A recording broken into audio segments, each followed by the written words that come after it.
All right, I think this is going.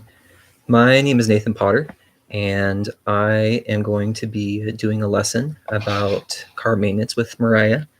And so this is going to be about the lesson plan of what I'm going to be covering with her. Um, so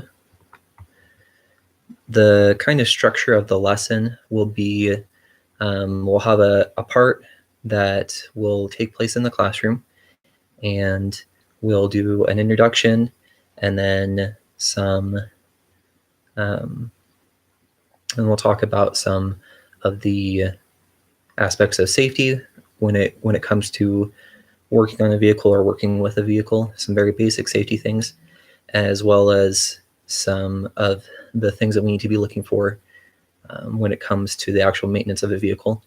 This is to get Mariah ready for driving, and it's really important that people understand the basics of car maintenance, not necessarily how to fix things. I'm not going to be focusing on that in my lesson. Um, the main aspect of the lesson is just about the basic maintenance. And so a prototype of this maintenance would be something like oil changes um, or checking the coolant or checking the tires. A negative instance of would be something like actually fixing something like changing a starter or changing the spark plugs.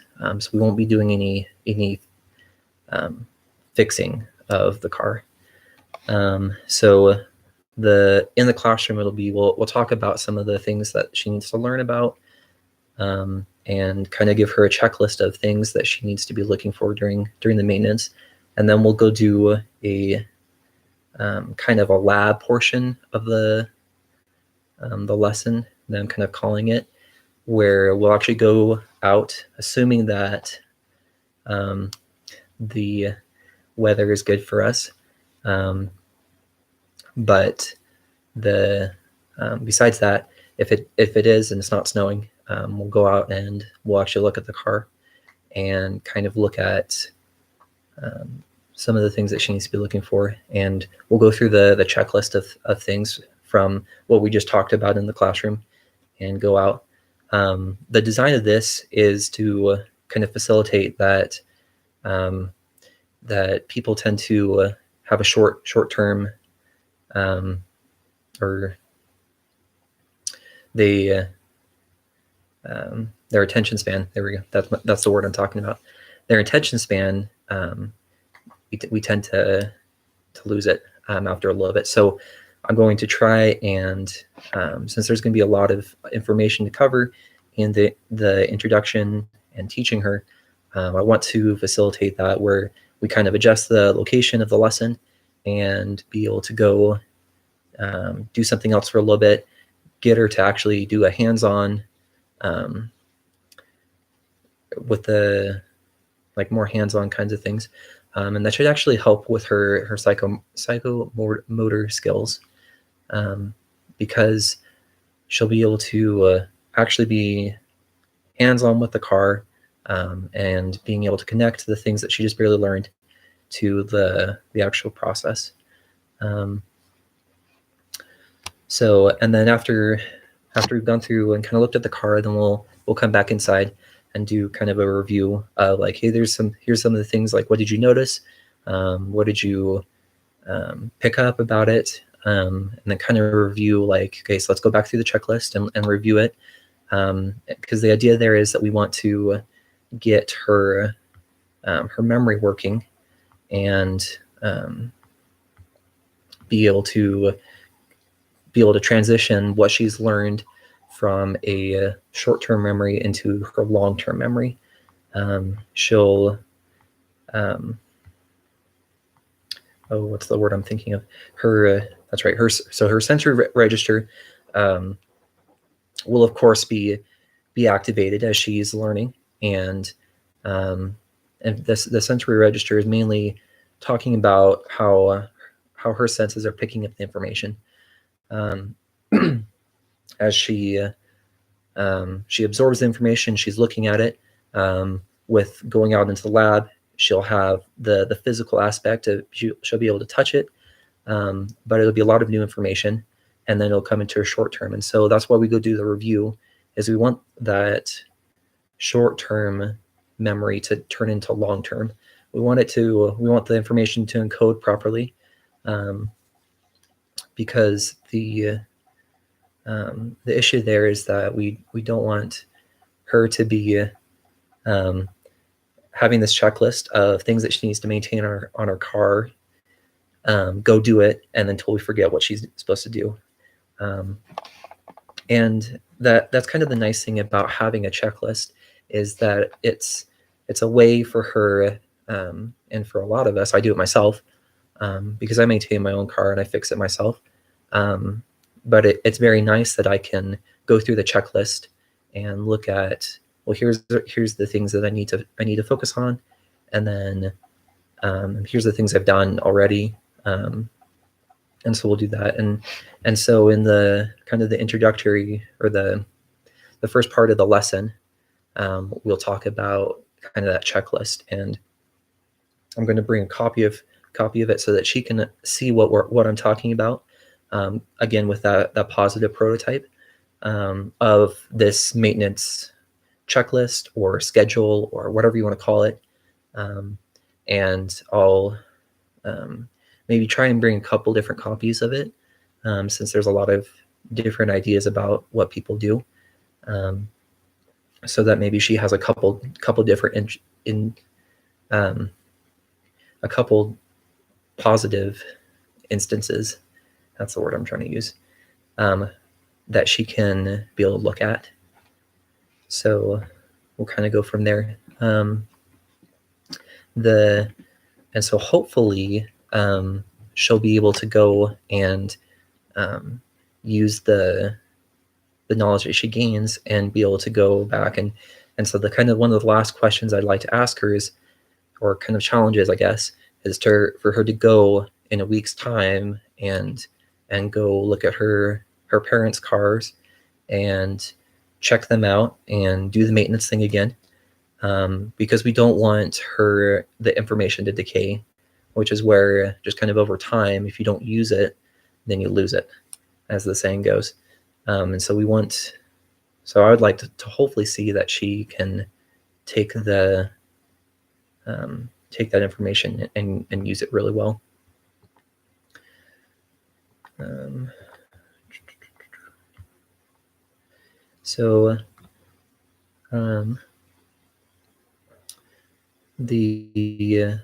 it kind of comes to the information that Mariah will receive, I'm hoping that she can kind of use some of these skills. Like it's probably a very new experience for her, since she doesn't have a whole lot of experience with driving. But kind of this idea of maintaining a car and taking ownership of what you, or responsibility basically for something. Hopefully that can then transfer to being able to use it, or use that kind of skill of responsibility, to be able to manifest in her other ways. So maybe with her cell phone, hopefully she won't lose it, or she'll kind of respect it as she takes care of it. And so hopefully we can not only just teach her just the basics of car maintenance, but kind of instill in her kind of this responsibility, which kind of leads to some of the different zones or the developmental areas that we're going to try and focus on.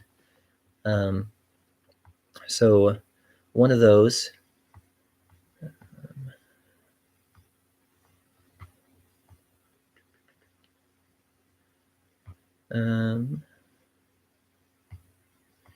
so one of them is using Piaget's cognitive stages. We're hoping that she'll be, or I'm hoping that she'll be at the formal operational stage. Basically, that just means that she should be able to effectively reason and kind of think deeper about why she's doing it. And so I'm going to use the idea of car maintenance and kind of reason why she's doing the maintenance, and look at the And so hopefully through the lesson that we'll be able to look at, say, just changing the oil. Like, why do we change the oil? Like, what's the purpose of oil to the car? And probably through constraints, I won't be able to go through every single step, which would be really useful. But I think that if we could touch on one or two of, like, maybe say the oil, since that's a pretty common one, and it should be something that she's at least a little bit familiar with. Maybe some of the other things she's not as familiar, but a lot of people understand, like, there's oil. You put this oil because you always go over oil changes and such. And so maybe I can be able to base that, and she can see that like the reason for oil in the car, and then she can hopefully be able to just use her logic and reasoning, and to kind of move on, and kind of discover, or like through discovery learning is kind of the idea, that she can be able to understand and apply those principles from why we need oil to maybe why we need coolant, or why do we need to have our tires at the right pressure, or something like that. So I think she's at that level because it's kind of based on her age. Her age is 14 years old, and so she should be about there. So based on kind of normal trends, everybody's different. So it'll be interesting in the first few minutes of the lesson to kind of establish where she's at, and then we can jump off to there. But kind of from that, she should be able to at least have logic, or like be able to logic things out, and be able to understand the abstract and look at the kind of the things that are, I guess, not very apparent, or things. So that should help her. The kind of the other stages that we're hopefully going to be looking at is, let me find it real quick. So, for example, for the psychosocial stage, and also kind of plays into, so the psychosocial stage is Erik Erikson's ideas, and then we've got Kohlberg's stages of moral development, and so those two kind of with this lesson kind of flow together, because with Erik Erikson's, she should be at the point where she's leaving the industry versus inferiority. Wow. Don't mind my mess up of the words, but basically the idea is that she has goals and she sets them and she wants to work towards them, and she's all about building herself up. She relies a lot on her achievements, her skills, and maybe her hobbies to kind of define who she is right now. And she's all about praise and looking for kind of approval from those above her based on her skills. As an aside, I've not met Mariah yet, and so the lesson will be the first time I've met her, and so it'll be interesting. So when I talk about the stages, it's all based on the research and kind of a general aspect of where her age group fits into these stages. So this doesn't necessarily mean that she will be exactly here, but based on the research, she should be kind of like leaving the early stage and approach other stages. But anyways, back to it.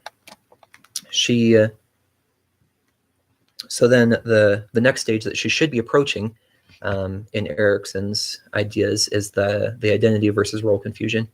And that's pretty common with adolescents, that she wants to define herself for who she is as an individual. And then kind of going on with the moral development, She should have already established that there's some sort of moral code that governs life, and that there are rules to follow. And so then she should be moving on to the idea that she wants to do good because she's a good person,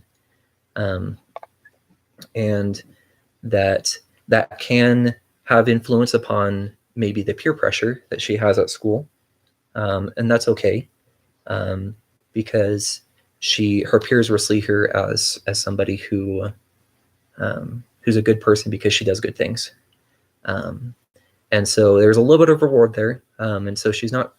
I don't think she's quite. That would be quite to the idea that where you just do good because you just want to do good.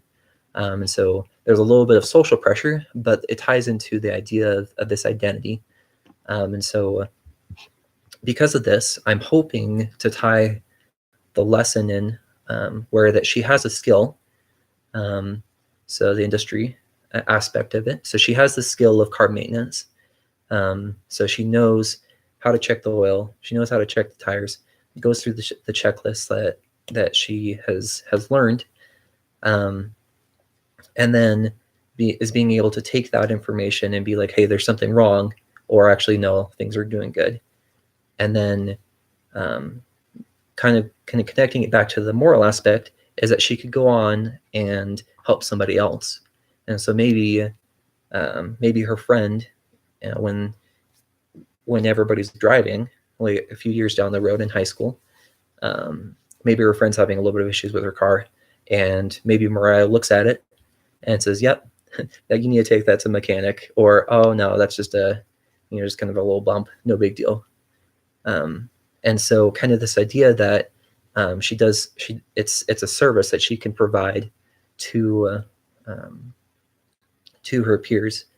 And while she won't be a mechanic, I do not expect that at all. She's not going to be able to fix the car unless she really wants to. Then it's all focused on, maybe she can just identify like, hey, here's this problem. Or maybe she can mention like, hey, have you checked your oil? Have you checked your tire pressure? Have you done the basic maintenance kind of stuff?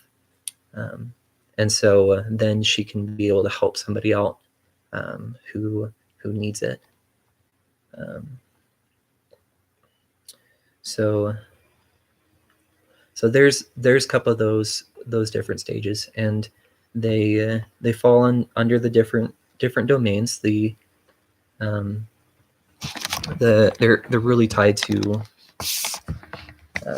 those. I guess they don't exactly fall underneath those domains, but the domains are the affective domain, which talks about the emotions or feelings of the person, the cognitive domain, which is like about the thinking processes, and the psychomotor domain, which is the actual process of doing something. And so hopefully, we can tie those in. Let's see. Moving on, the just kind of in anticipation with her. I don't know. This is probably a pretty new concept for her. So it'll be stretching her in her zone of proximal development. It'll probably be just on that edge. But there are things that she can do very, very easily.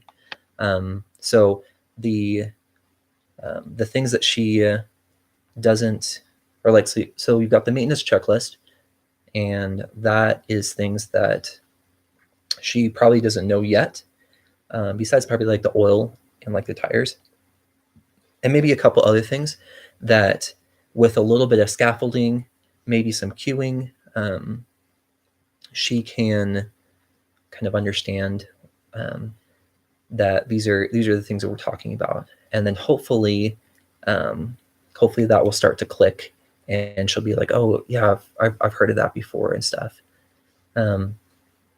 And so we'll need to do a little prep and kind of understand where she's at in her zone, and what concepts she does understand, which ones she doesn't. But for the most part, The maintenance checklist should be very, very simple for her to understand, because it's very, very straightforward, especially if we give her a sheet at the end where she can be like, oh yeah, so I need to go through these 7 or 8 things. The the things that would stretch her and I think would be outside of her current capacity, is just trying to send her to go fix a car just like that, and something's wrong, she has no idea. I don't think she's had a whole lot of training in that aspect, and so that would stretch her too much. So that's why we're not doing any kind of fixing of a car. We're focusing on the car maintenance. She hasn't learned how to drive yet, so I'm not teaching her a driving lesson, although she's getting to that point. So it's not necessarily out of her zone. It's just something we're not going to focus on because it's too much to the lesson. So yeah, the things that are easy are kind of the basic motions of like pulling out the dipstick, or I'm not going to teach her how to do that. Those are simple things that a teenager should be able to do. You can pull out a dipstick and wipe it off and look at it. Reading it will be within her zone. She'll need a little bit of guidance with that, but she'll be able to read the dipstick. But actually, the pulling it out will be just fine. And filling up if there needs to be more fluids in it, filling it up will be just fine as well. And so that should not be a problem at all. There's a couple different things in regards to anxiety that I'll need to be watching for as the teacher and kind of looking at. One of them is so there's the 4 different kinds of anxiety, and they're kind of broken into 2 groups. So we've got 2 different types of anxiety where there's the trait anxiety. And that's kind of that's the anxiety when it's related to a situation and usually have negative feelings about it. And then there's state anxiety where you're anxious usually due to stress. I don't think we're going to deal with trait anxiety because I don't think she has a bad experience with cars unless she had a car crash or something, which I hope not. So we'll have to address that if that comes up. But she seems pretty excited about learning and about driving, and so I don't think we'll need to deal with the trait anxiety. The state anxiety we'll have to deal with because it's an unknown situation. She doesn't know me. I've never met her, so she's going to have a lot of anxiety with that. I might not have natural anxiety because I've never met her. This is a new experience for myself. And so we both will have to kind of jump over that really quickly. And we can do that by just getting to know each other for a little bit and trying to hopefully just have some fun with it and kind of moving forward with the lesson. And then always I'll need to be making sure to check on her and see that she's doing okay throughout the lesson, that she's not necessarily, it's not that she's not wanting to participate. Maybe she's stressed or anxious about it. And so then maybe we can kind of clarify things, go over things, so that she's not. So then I mentioned the other group, and it's kind of another. This one's more flipped with anxiety. So you've got debilitating anxiety and also facilitating anxiety. Debilitating anxiety is just a simple, just simply the idea that you get so anxious that you just shut down. And facilitating anxiety is you kind of harness the anxiety and you just kind of push through it, and then you get excited and stuff. And so I'm hoping to kind of sway her to more of a facilitating anxiety. We can use some of that, some of the state anxiety where she's experiencing it from the stress to kind of boost her up and get her pumped a little bit and excited about like, this is going to be so amazing. Like you're going to be awesome. You're going to know all about how to deal with the cars and how to not fix them, but how to maintain them and and it'll be really cool. So we, I just lost my train of thought. Yeah, so we're gonna deal with anxiety, and it'll be great. So kind of in connection with her anxiety, is the idea of self-confidence, self-efficacy is what I'm trying to talk about. And so that's her idea of, if she feels like she can do a task or she cannot, she feels like she can't. And so her level of her self-efficacy will change throughout the lesson. So hopefully she will come into the lesson with high self-efficacy. If it's a little bit lower, that's okay, because we'll kind of deal with that. So yeah, so then there's the idea of self-concept, and that's just kind of how she views herself, how she categorizes herself. And so hopefully she can add that she can maintain cars as one of her aspects of self-concept, and that'd be awesome. And then her, and then there's her self-esteem, which will play an aspect into her learning. If she feels like that she can accomplish it, and that she feels okay with it, and so that kind of ties into her self-efficacy as well. And so hopefully she does view herself as a learner, and that she can accomplish it, or can learn the aspects of car maintenance.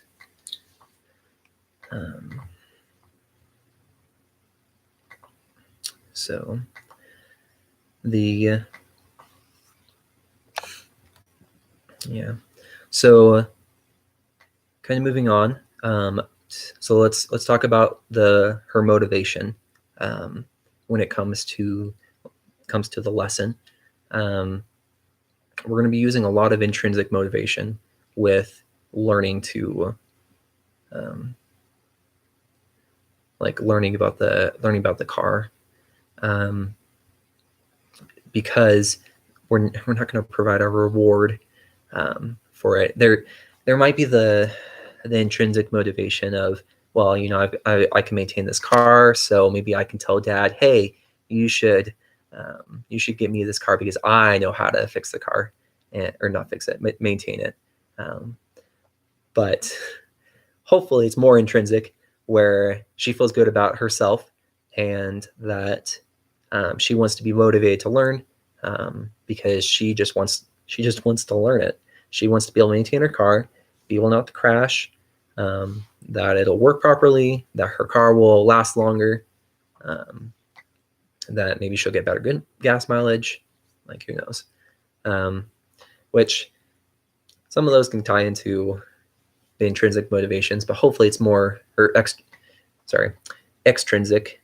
But hopefully it's more of an intrinsic motivation, and those are just kind of byproducts because of whatever, and it doesn't really factor into her decision to maintain the car.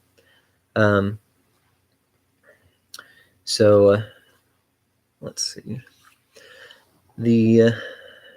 So when I was talking with her dad, she also she seemed excited about the lesson. Her dad did make a mention that she does kind of have somewhat this learned helplessness, I guess, where it's kind of manifest in that she's unsure about it, about like the dipstick or changing the oil or something. So I'm not sure where that's coming from, but her dad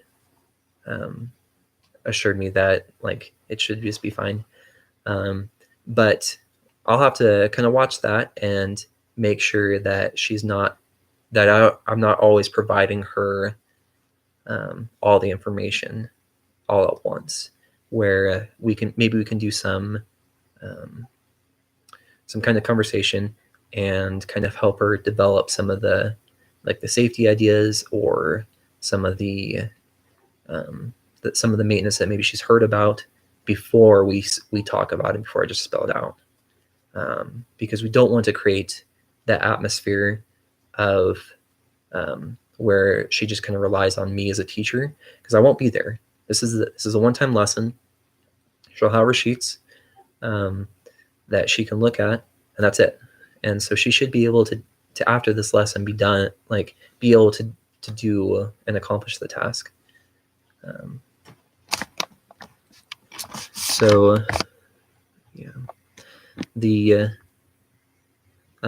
there's kind of some of this kind of ties into her schema about how she views the world. Another I guess concept that ties into schema is also personal theory and personal fable. I guess in my mind they're kind of very, very similar ideas, but basically it's her concept of how she views the world. That's more personal theory. Personal fable is more kind of her story and how the actors are all played out on her mind stage. And so every person that she interacts with is an actor on her stage. So it'll be kind of interesting to see how this lesson will change her schema. I don't anticipate too much, because it seems like I guess it's from a standpoint of that I understand it already. So hopefully it won't challenge her too drastically, and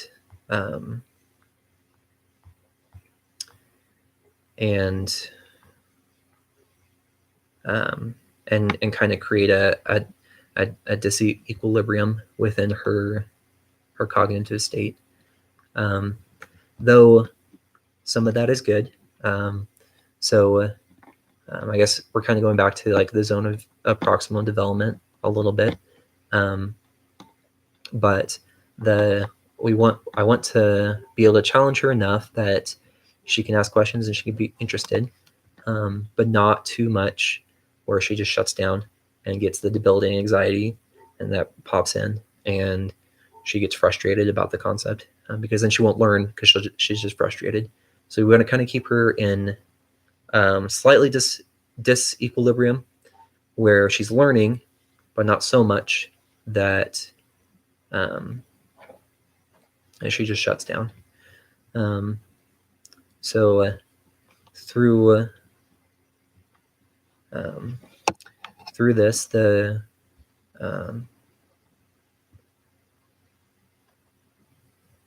I just lost my train of thought again. So there's a couple other different ideas about learning.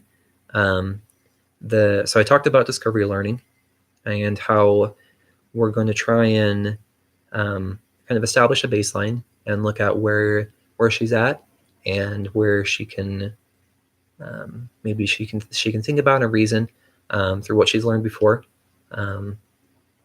about maybe things that she should be doing for the car. And then we can come in and be like, hey, yes, those are things that you should be working on. Those are good prototypes. Or no, those are not right. Let's kind of change that and look at something different. I hope to kind of use that type of learning and kind of make it a really discussion, rather than more of a direct instruction, because I feel like when it comes to learning, it's very much it's a lot better if you have a discussion and you think about the reasons why. And this kind of ties back into my math background. I'm a math education person, and so that's it's very coupled with how mathematics works. It's a very logical process. So I have a very logical mind, but I'm hoping that that this maintenance aspect will help her and help her grow through that. There's also expository instruction where it's more of an expert telling her, and so we'll get a little bit of that because I do have more experience than her. However, I'm not like a mechanic. I do know how to fix some parts, but I'm not certified as a mechanic, and so I don't feel like my instruction really falls under the expository instruction, which is okay. That's a lot of what teaching is you teach a concept that you've learned before from somebody else, and it traces back to some expert that knows it, some scientist or some mathematician, some great philosopher, whatever, who already has it down. So hopefully through this process of learning, she will be able to assimilate the information properly and be able to understand kind of the whys of car, the maintenance of a car, rather than the hows, because the whys are really important, and it will kind of help kind of really cement the information, cement the things that she needs to do, cement the safety aspects of we need to be safe before we do something, and kind of cement the long-term applications of our lesson, I guess. The long-term consequences, that's the word. The long-term consequences of what we do now versus what will happen in the future. And so hopefully we can, I guess that would be another lesson that would be taught, is that preventative, like an ounce of prevention equals a pound of cure, where if we just prevent a little bit now, it'll save us a lot of time and money and effort in the long run by not preventing. An example of that, or a positive prototype, would be that if you change your oil every single however long, 7,000 miles, 10,000 miles, then your engine won't seize up. And so a once a year ish change that costs you $50 will save you the $2,000-3,000 engine replacement. So that would be an important lesson for her to hopefully understand from this. Let's see.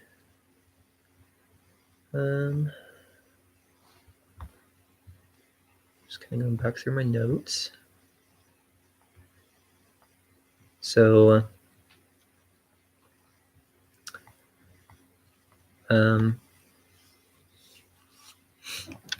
hopefully some misconceptions that I hope to avoid is the need, well, for one, the need to be this all-knowing mechanic to maintain your car. That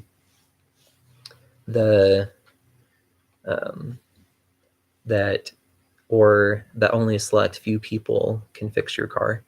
I feel like that's an undergeneralization that some people have, is that you have to know everything about cars to be able to maintain them.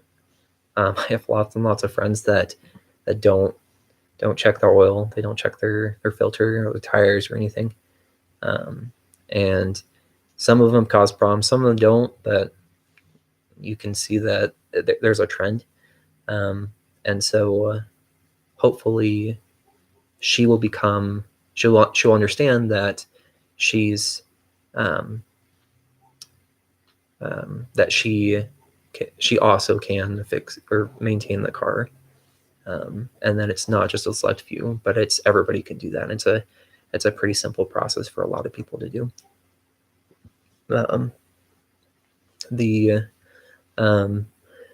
I guess an example of an overgeneralization that she could make would be to think that how we maintain the or like the like, so I'm going to show her on a just a basic car, just a basic sedan, and so an overgeneralization is she could assume that this applies to every single type of vehicle, that applies to electric vehicles and natural gas vehicles or big diesel trucks or kind of things. Some aspects do, but some aspects don't necessarily. And so this will probably be an important aspect to mention to her, that this is mainly just for small passenger cars and trucks and kind of gasoline vehicles. And it's mainly vehicles, not a lot of like lawnmowers or smaller things, or I don't think even your four-wheelers or anything. Some of those don't have some of the parts that a car, like a passenger car, would have. And so just kind of letting her know that we have to watch, and that all of these things will only apply to certain types of vehicles, or just vehicles, not necessarily other gasoline type things. And so that'll be important. The kind of looking at the multiple languages idea by Howard Gardner is this idea that we can, or multiple intelligences, not multiple languages. Anyways, multiple intelligences, that there's different aspects of kind of of who we are, and he kind of challenged the idea of IQ in just that the ability to recall facts, and that's not exactly right. They were wrong, I guess.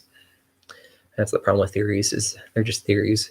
So, but it doesn't necessarily jive with that. That doesn't make sense. So Howard's idea is that there's several different sections of our intelligence, and so kind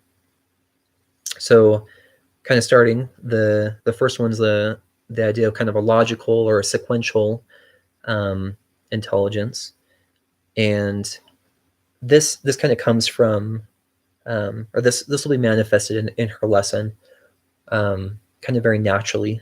I think part of that's my own bias. As a teacher, I'm a very logical person, and so I set things up in order, step by step. But also it helps. It'll help her in the lesson, and also going on applying the things that she's learned, if it's a very sequential thing, if it's very, very logical and it makes sense. And so if we always do, like, you just check these things, go get your checklist, check these things, okay, and then set a time frame of like, okay, maybe next month go through your checklist again, and every single month you do that. And so you always do the checklist, you always make sure you're safe about it, and kind of going through it. And then she can be kept safe by not doing things that she shouldn't be doing. And then she can run through the things and make sure everything is covered, and so she doesn't miss something.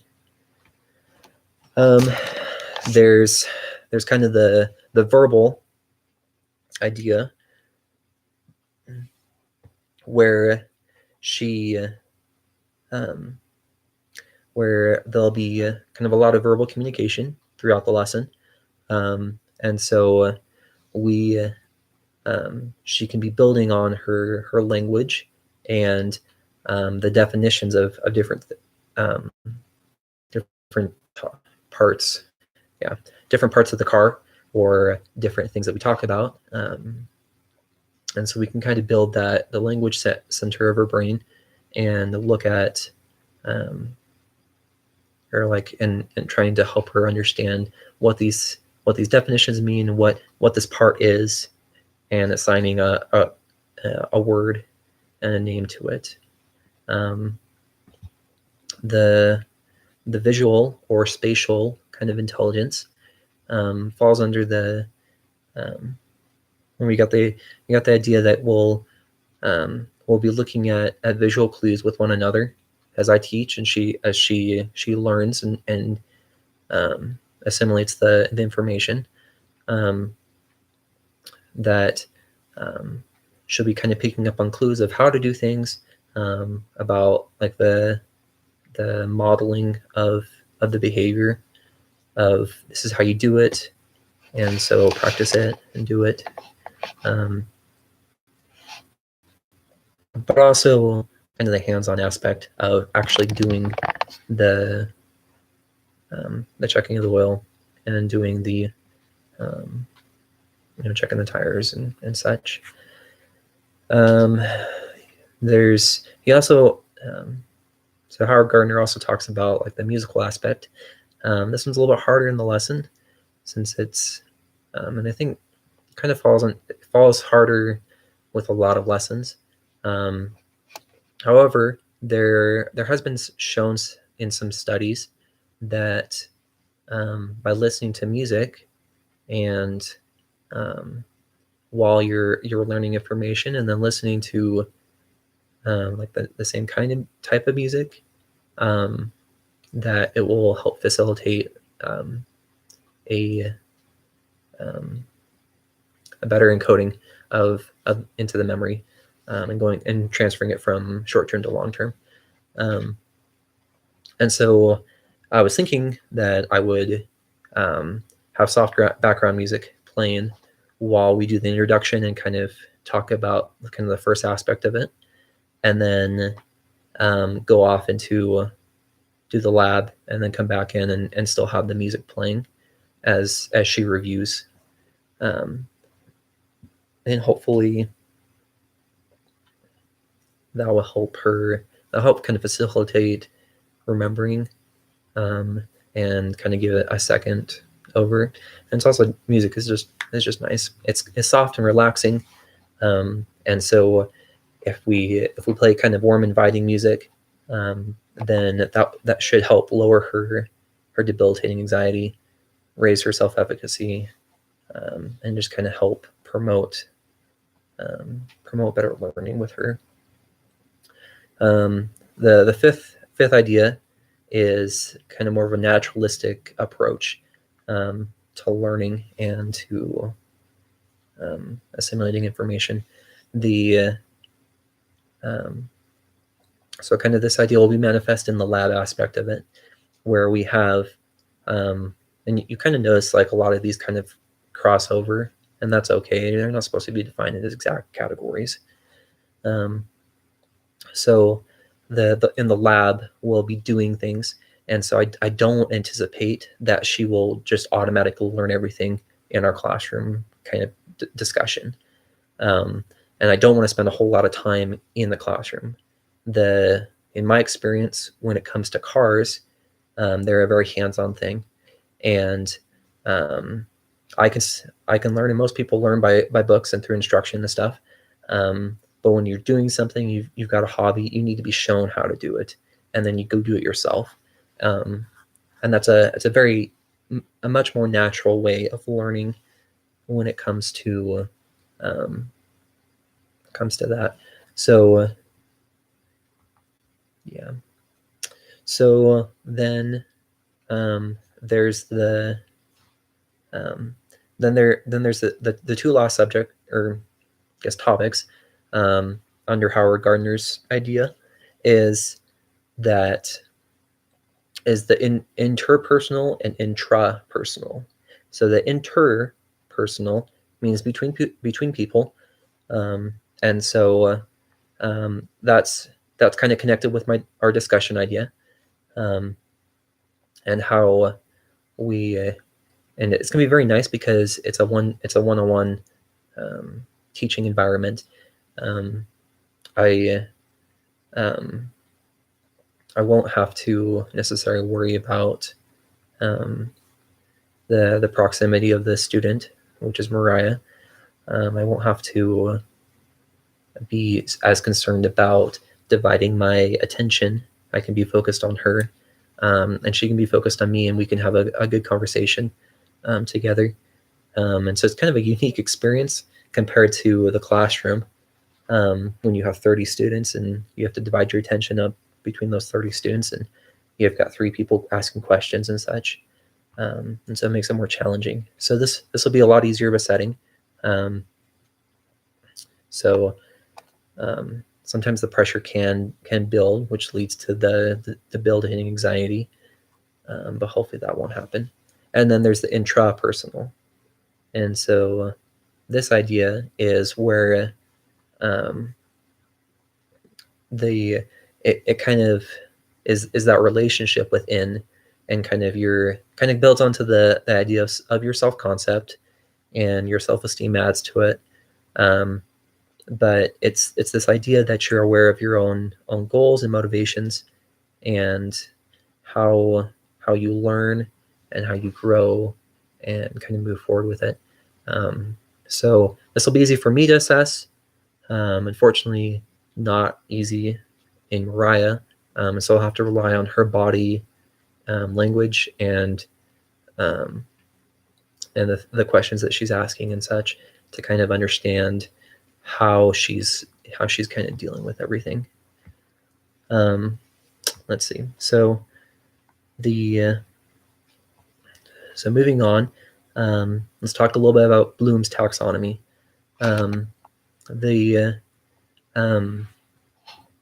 With Bloom's, it's kind of this idea that you so it's always shown as a pyramid, and so kind of things that each level kind of stacks on, and it's kind of the most basic level of not even understanding, just of knowledge to start out with.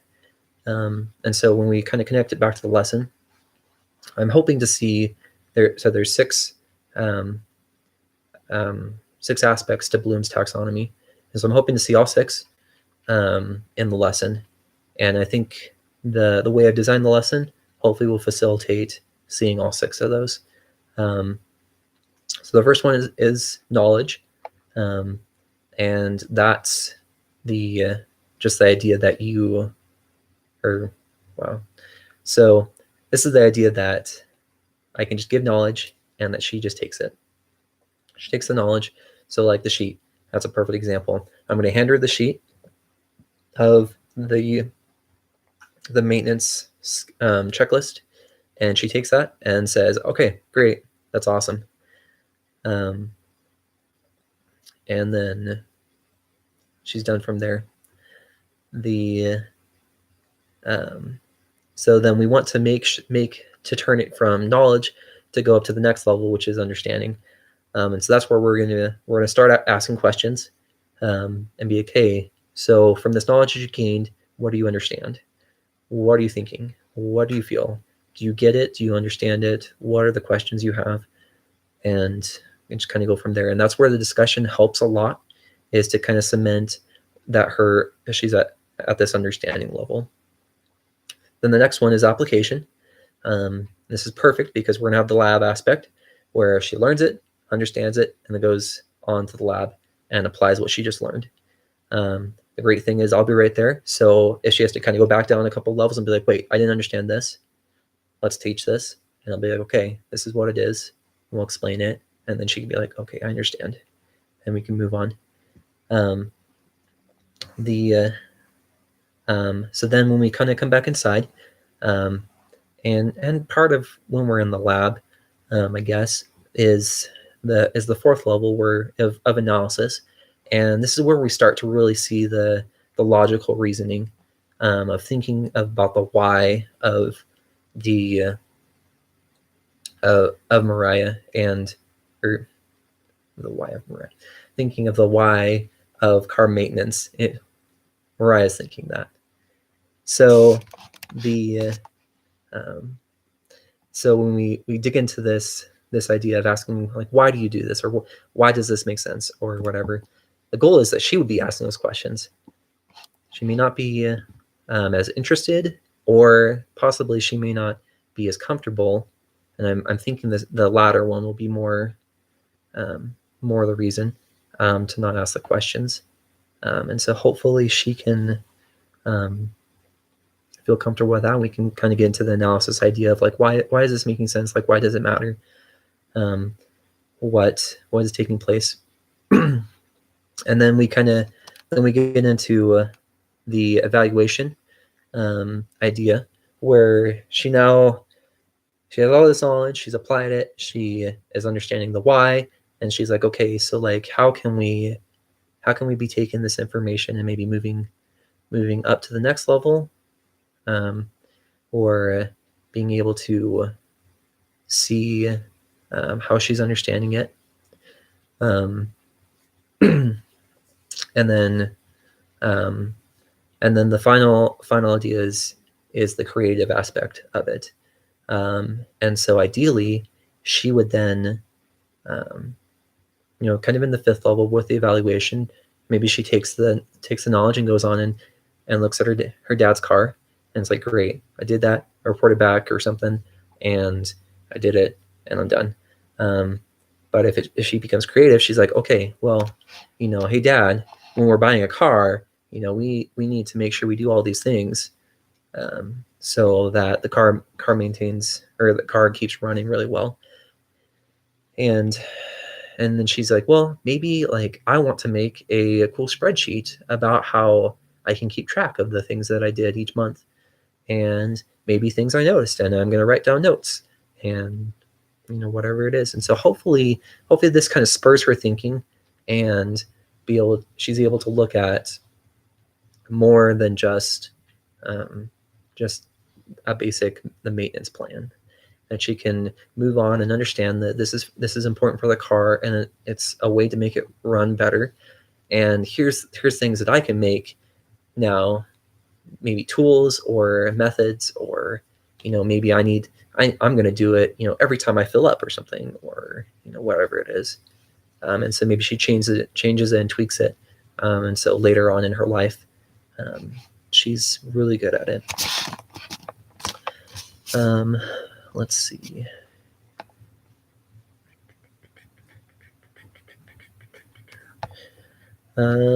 So let's see. Let's talk a little bit about the physical arrangement. I did mention this before, but let's go a little bit into more details. So we've got the two locations, and I talked about the reasons why of choosing the lab version, or doing a lab kind of outside and doing a classroom setting inside, and hopefully that will kind of help Mariah. And I don't want it to detract from her learning, but more of as a way of kind of shifting focus and doing something else for a little bit, and kind of zeroing back in and shaking things up. So we got those two locations. In the classroom, we're going to need a couple chairs, and we'll use a classroom because I want the whiteboards and the projector, in case we need to draw things out or explain things better.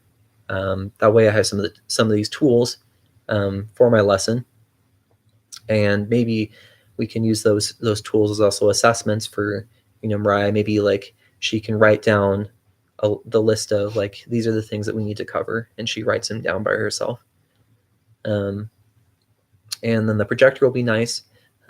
Maybe she's a little confused about what I'm talking about in regards to like the coolant, or I guess the power steering fluid. That's probably something that she has no idea about.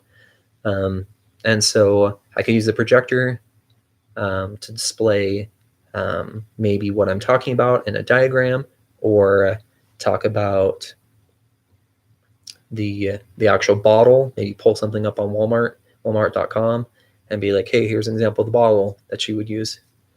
So just as another tool of, I don't really anticipate using them, but they are nice things to have just in case, because things change in a lesson. And then when we go out to the lab, it's really just, I've got my car, and so we'll go out, walk out there, look at the car, check things on it, and such. The all there's some things that I'll bring to our lesson, kind of in regards to that. So the carve course for the lab, I have a couple different fluid containers that I usually use, like oils. Like my car burns oil, so I always have oil, and windshield washer fluid and coolant. Those are some things that are commonly replaced. And so I thought I would actually bring a physical object to our lesson with Mariah. And then the maintenance worksheet, probably a couple copies, as well as emergency kit items. That's another part of the lesson towards the where is it? The or another part of the lesson as well, where we'll just kind of run through. Here's a couple of things you should be keeping in your trunk, so that you don't get stranded on the thing. We won't really cover. So like, there's a lot of things you could cover with emergency stuff. We could cover talking about how to change a tire, how to, safety of, if you're on the side of the road, it's dark, maybe you shouldn't be getting out, staying in your car, if it's winter, some things, if your car stalls out, there's a lot of things that we could cover that we just don't have time for. But I'd like to, kind of with the maintenance idea, kind of cover some of the things that we should have in our emergency toolkit, basically emergency kit, because I feel like that's an important aspect of your maintenance, is having an emergency kit. So those are some of the things that I'll bring, and I'll bring those inside to our classroom. We'll do those in the classroom. We won't do them out at the lab. Hopefully it's not snowing. If it is, then we won't do the lab if it's really bad weather outside, because you spend 2 minutes out there and you're just done. And I understand. I have sisters who are younger than me, so I totally understand. So we won't do the lab if it is snowing or really bad weather. And so we'll just have to kind of make do inside the classroom instead.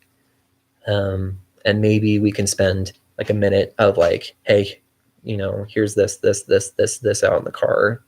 Let's go back inside, kind of thing. So hopefully, cross our fingers that the weather's good for that. But I'll have a backup plan just in case it is. It's bad weather. And so so this kind of adds to the physical climate of our lesson, when we're talking about weather. So we need to be careful of that. So we want it nice and warm, and cozy, so that she can pay attention and isn't shivering or worried about that. Hopefully she eats beforehand, or if she hasn't, then I'll try and bring a snack, because if you're hungry, then you're not going to learn. If you're tired, there's not much we can do about that. So she could be a little bit tired coming home from school, and so we'll just kind of have to work with that. Nice thing about being in a classroom versus like the hallway is we'll cut down on the distractions of anybody passing by. If we're out in the lab, that might be a little more difficult, with people moving all around and stuff. So we'll just kind of have to, I'll just make do. Again, with the background music, provide several different ideas, and I've already talked about that. And so it should be lighted, it won't be too dark. And so I think I think it'll be good. Addressing her own individual physical state. Well, I guess okay. So I talked about a couple things, like her being tired and her maybe being hungry. I guess that actually falls underneath the individual state, not the physical climate. So that'll be a couple things, and her emotional stability and kind of needs will also play a factor in there. Hopefully, she has a good day at school beforehand, and that she'll be in a good mood, or she hasn't fought with her siblings or something before coming, or maybe her dad's being interesting to her. So we'll see how that goes, and so hopefully she comes to lesson. She's all prepared for that.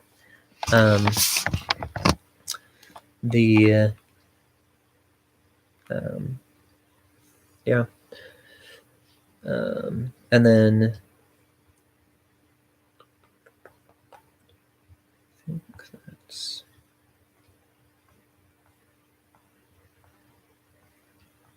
let me just check one more time. Oh, so another aspect is the there's a couple different ideas of language that we're going to be using: the information language and control language. This lesson will have both for sure.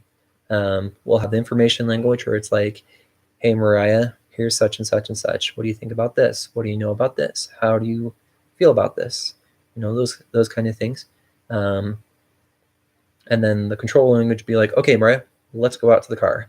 Or hey, let's go do this. Or hey, can you get this? Or can you do this? Or hey, go write on the board all the things that you should be looking for. And so we'll try and use a good combination of both. Sticking the control language to be more of like, hey Mariah, can you do this? Or let's go do this.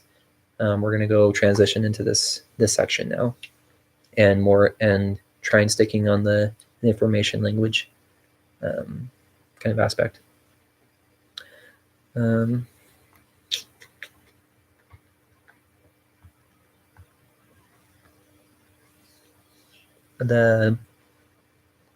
alluded to this, but I didn't actually specifically mention it.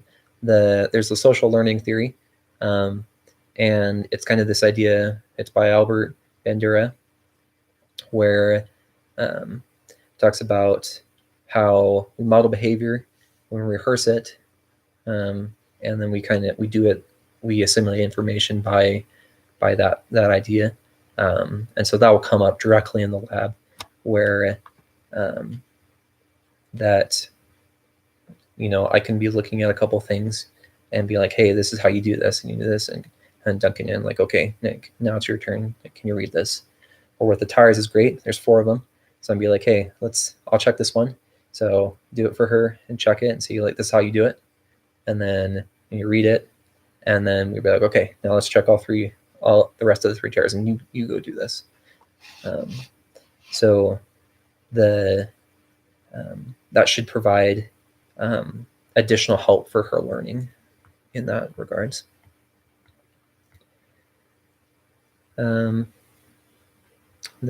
Let's see. This is a long list of things. So there's also the idea of cooperative learning. Unfortunately, there's not going to be a way to facilitate this because cooperative learning really relies on the idea of groups, unless you kind of count her and I as a group, where she's learning from me because I'm not necessarily an expert or like a mechanic or anything. I'm just kind of another student. So you can think about it that way, but that's kind of a stretch. It's a little bit harder with just one student to do more of a cooperative learning idea. The real root of that is more of this idea where you break into different groups, and each person in each group is assigned some sort of topic, and they learn that topic really well, and then they can share it with the rest of the group, and they take turns sharing. There's different like ways to do that. One of them is is this idea of jigsaw, where you take 2 or 3 groups, you assign each group the same thing. So group 1 has one topic, group 2 has a different topic, group 3 has a different topic, and then you mix everybody up, where you make groups where there in each group is 3 people from group A, for group B, group 1, group 2, and group 3. My math brain. So then they take turns sharing what they became an expert, or they suddenly learned this material real well, and they could share with the group. And so sometimes it's a faster way, or if it's not faster, maybe it's just a different way of learning. We won't really be able to do that in our setting. A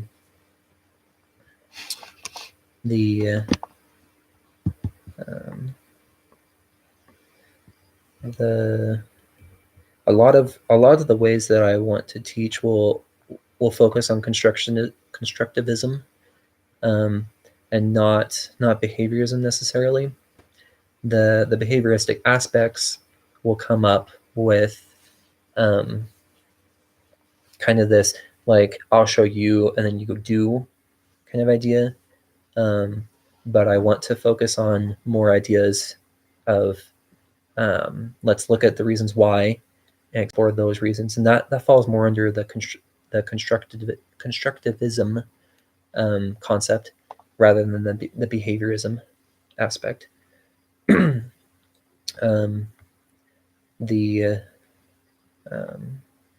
So when it comes to, there's kind of several things when it comes to behaviorism that I won't cover in my lesson. One of them is the classical or operative conditioning, and it's kind of this idea that you do something, so I reward you, and that was good, so do it again and I'll reward you again, kind of thing. We won't be doing that. I'm not going to bring treats to feed to Mariah every time she gets an answer right or something. That's why it kind of falls into an intrinsic motivation. I don't want that. I want her to be focusing on extrinsic. That is what that falls into. Intrinsic words. So the intrinsic motivation is what I want to focus on.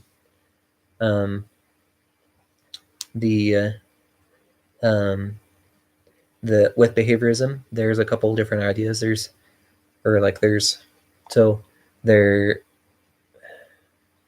As when it comes to conditioning, you got extinction, which is where you just stop conditioning someone.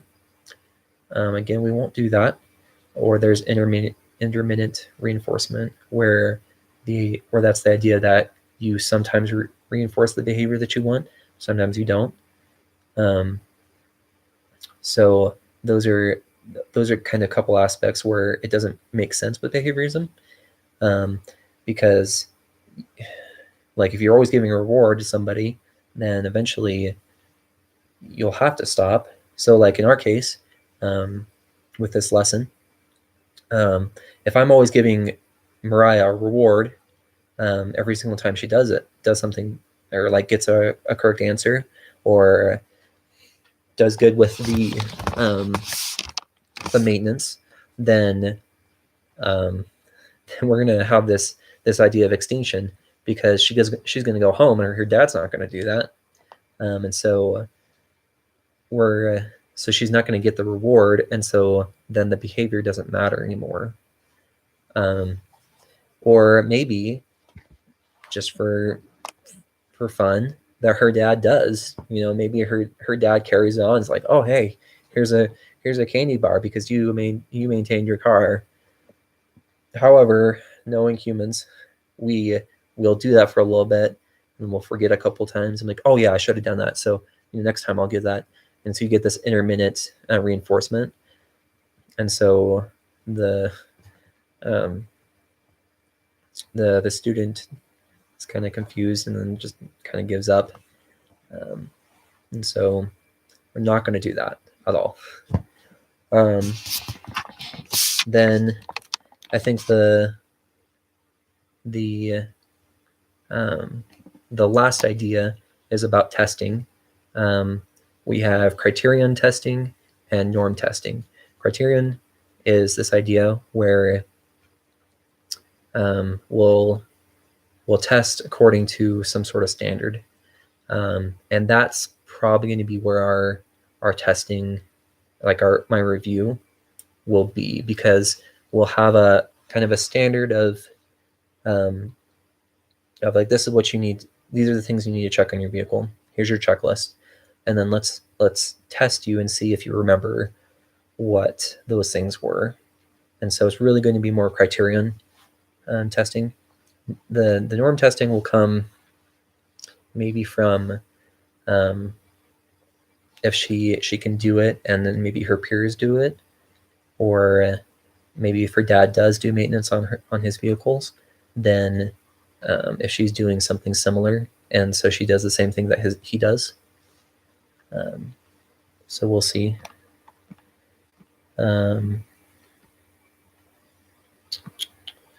Let's see.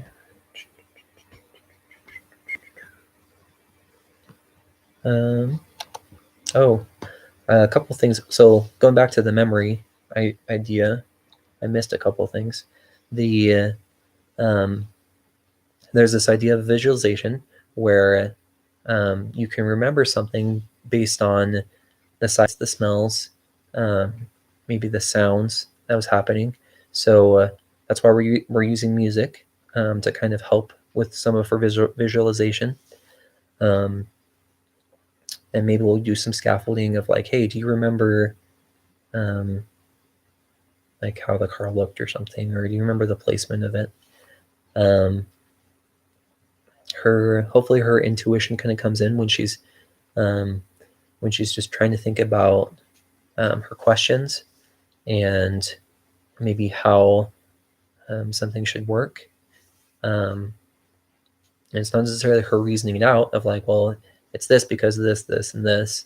It's just like, this is it. This is this because it seems like it would make sense.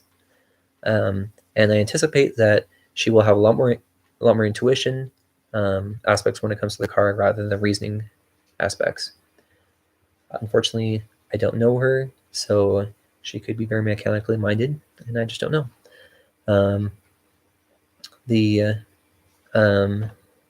So we talked a little bit about memory. There'll be the three aspects that we're trying to focus on. Is the encoding stage of memory, which is where you get the information and you understand it, you work through it. And then there's the storage idea, where we're trying to shove that memory into long term and be able to understand it and make different connections through maybe different experiences that she has, or different things, and so that she can be able to retrieve it and retrieve the third idea. And so that's where the review comes in at the very end of like, hey, okay, so we've talked about it in several different aspects, in several different ways. What are the things? Let's look at it.